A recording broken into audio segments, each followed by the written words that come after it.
Hello. Coming up on our music listing this weekend is the world premiere of a work written for choir and organ called Density of Light. It will be the offertory anthem that forms part of the 11 o'clock service. And this brand new choral piece was written by living Canadian composer Sarah Cortell as part of the Friends of Cathedral Music commissioning scheme. And I'm thankful to have Sarah with me today. Welcome, Sarah. Thank you, Maxine. Hi. We are very much looking forward to having you with us at the Cathedral of St. John. Your weekend with us here in Albuquerque includes a working session with the organist for your piece, and that happens to be me on this occasion. A working rehearsal with our cathedral choir, conducting the work at the 11 o'clock service, and speaking to our choir and congregation following the service. And I hope that we can also fit in a few fun sightseeing events as well. The Cathedral Choir is very much looking forward to working with you on Saturday morning to further sculpt and bring your composition to life. And as the organist for this world premiere, I'm really looking forward to working with you on finding just the right soundscape to best balance and support the choir. I wonder if that too. Yeah, it's always a fun sort of creative time, creative process time. And I wonder if you might be willing to share with our viewers a bit about your life as a musician, as it involves many different facets: composer, conductor, teacher, and performer. Yeah, well, I've been involved with choral music since a very young age. My father was a church organist, and so I have happy memories of sitting on the bench beside him, turning pages, wondering what on earth are his feet doing down there with those pedals, because I studied piano as a kid, and that was just, melodic content, pedal support with the feet was just not something I was used to. So being a part of church musical life has always been something that was in my family and something I grew up with. I sang in choirs. I studied music at the University of Western Ontario in London, Canada. And after taking that degree, I actually went to Teachers College and became an elementary music school teacher for quite a few years. And while that's not something that's necessarily as large a part of my life these days, I do continue to be a part of music education in my hometown, because I think that as a composer, seeing how kids learn, seeing how adult choristers learn as well, really informs my compositional practice and how I write. So these days, my life is predominantly composing. I'm so fortunate to be able to write for choirs all over the world, including yours, and really connect with people that way, because composing can sometimes be quite a quiet and solitary thing. You're creating in your own space. You're sending it out into the world, hoping that it's a good match for the choir that will sing it. But in this case with us, we get this partnership where I get to come down and see the piece, as you said, being crafted and in action. Because often my attitude is that once I write a piece of music, I send it off into the world, and whatever the interpreting conductor wants to do with it, it is now yours. But in this case, I get to come down and help shape it. So typically that's not something I get to do as a composer. Typically it is me. This is my studio here, writing and sending it off and seeing what comes. But to be involved this way is very exciting for me. It's a real blessing for us to have this composer in residence program. And we've always found that somehow the music, when we return to the music at a future date, and almost without exception, these pieces really do come part of our repertoire at the cathedral. We always have fond memories of the composer, and somehow that really informs certain aspects of the music, whether it be a text thing that's something, we remember from, do you remember when the composer said blah, blah, blah, about that particular word, or what we needed to do to energize that phrase? Those kinds of things. It really makes a huge difference in the interpretation of the music, whether the composer is there just chatting with the choir or conducting. And I found as a chorister in the past, when I've sung for the composer, suddenly, to see the link between what's on the page and the person who created it is, it can, as you say, yeah, lift things right off the page and really bring the piece to life, and things that you would not necessarily notice as a chorister. All of a sudden you say, oh my goodness, of course, if I had just seen it from the creator's perspective, I would have thought of it the same way too. Yeah.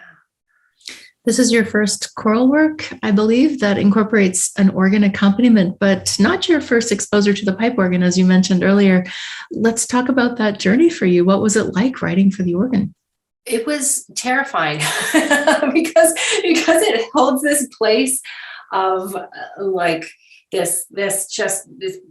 this kingly place in my life, because my father passed away when he was quite young, and so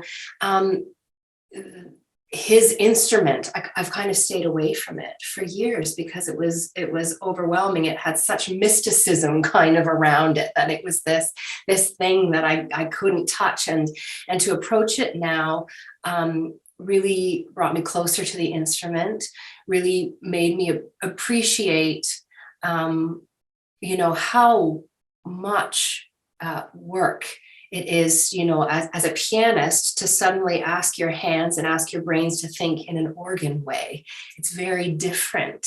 And I found my hands moving as I was practicing the organ accompaniment on my own piano. I found my hands moving like my dad's, and I looked down and I thought, this looks familiar. I was only 13 when I last saw him play the organ, but it just felt so familiar. So it was really a tremendous professional journey to learn about how different it is to compose for the organ opposed to the piano, and a really profound personal journey to connect with the instrument after so many years of sort of being scared of it and intentionally shying away.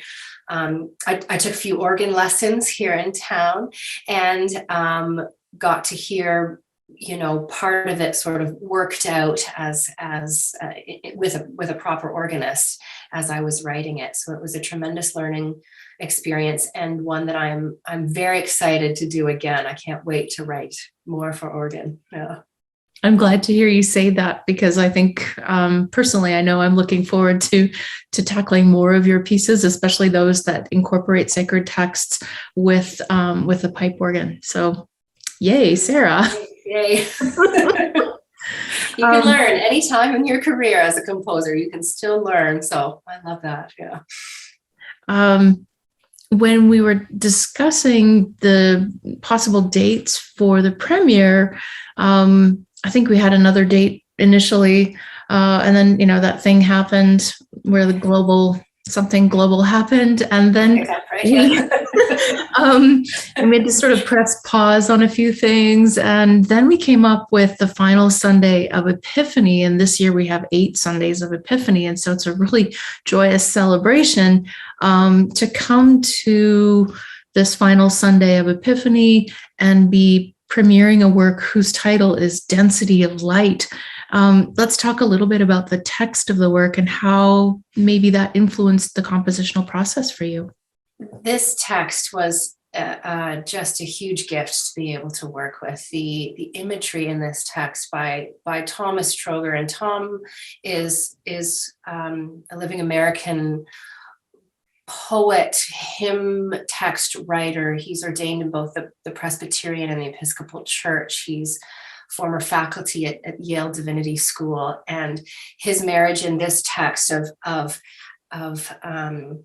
images of faith and images of science was something I'd never encountered before in my search for a sacred text. And the moment I found it, it just struck me as making sense to me and exploring with such eloquence the beauty of our physical world and the beauty of God's gifts in that physical world. And so, just a little excerpt of the text.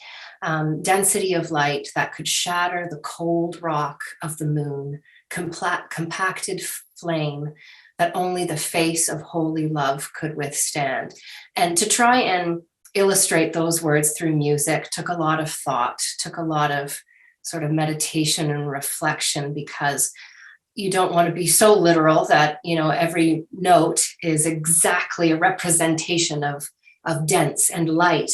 I played around with doing the opposite of what the text was saying. When you're talking about something incredibly dense, having a thin melodic line with sort of a sparse accompaniment, but then kind of shifting that on its head to when we have text like a blaze of song towards the end, trying to actually capture what that would feel like, that the coldest rock in space shall join in a blaze of song, and we have things open up. And it really felt to me like this text was appropriate for this time in Epiphany, this joy, as well as sort of partnered with reflection and introspection and that feeling of awe, looking around and saying, as the last line says, glory be to God, as we just observe this stunning world around us. Yeah.